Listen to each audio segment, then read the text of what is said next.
Pour plein de raisons. C'est un groupe extraordinaire. Extraordinaire dans sa mission. La première des raisons, c'est la mission. C'est-à-dire quoi? C'est-à-dire faire en sorte que des jeunes et moins jeunes avec une limitation trouvent du sens à leur vie, travaillent, produisent, soient heureux, se rencontrent, nous aident, on s'aide entre nous en communauté. Pour ça, là, cette mission-là, elle devrait être multipliée par 10.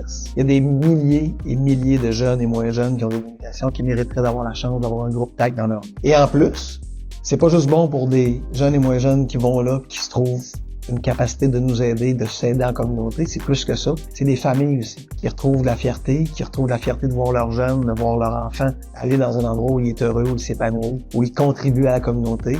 C'est des familles qui peuvent retourner au travail parce qu'elles ont la certitude que leur enfant est dans un endroit extraordinaire où il s'enrichit et il contribue. Mais c'est une communauté qui en profite. C'est des entreprises d'ici qui en profitent, qui n'ont pas la main-d'œuvre pour faire ce type de travail-là et qui est fait par TAC. Donc, à quelque part, là, ça peut pas être plus parfait comme adéquation, là. Une mission extraordinaire qui aide du monde, qui nous aide, on s'aide en communauté, qui aide des familles et qui aide notre économie, qui aide nos entreprises. Pourquoi on soutient le groupe TAC? Là? Parce que si on n'a pas le groupe TAC, notre communauté est pas mal.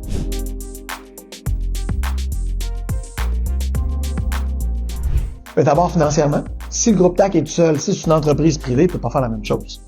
Il peut pas concurrencer d'autres entreprises privées à faire une mission dont, à l'origine, tout le monde se disait, mais ça appartient à personne. Ces gens-là resteront chez eux, hein, ces gens-là. Le groupe TAC a besoin de notre soutien, autant comme personne, comme philanthrope, comme entreprise, pour les engager, comme entreprise pour les soutenir, comme individu pour donner, mais aussi comme ville, pour faire en sorte de faciliter la réalisation de la mission de groupe TAC, mais ça suppose d'être là financièrement. Il y a des défis financiers. Accompagner une personne qui a des limitations, mais ça prend des gens compétents qui sont capables de l'accompagner pour reprendre du pouvoir sur sa vie, être capable de s'épanouir là-dedans, mais ça prend du monde. Ça prend des travailleurs spécialisés. Groupe TAC offre un milieu hyper riche et humain. Donc, financièrement, il faut les soutenir. Mais moi, je l'ai toujours dit, quand Groupe TAC voudra se développer, peu importe à sa façon, puis à sa réalité, puis à son moment, on va être là. On va être là financièrement, on va être là pour en parler, on va être là pour partager le message, pour propager la voix, puis dire, hey gang, la ville de Québec sans le Groupe TAC, là, ça se peut pas. Puis le Groupe TAC, il devrait être, je l'ai dit, multiplié par 10. C'est pas possible parce qu'il y a des enjeux, parce que ça prend du temps, la croissance, mais on a plus besoin du Groupe TAC que le Groupe TAC a besoin de nous, là. Et dans ce sens-là, ben, comme ville, on sera là à toutes les étapes, à tous les aspects, autant pour soutenir, autant pour participer à une campagne, autant pour dire à tout le monde,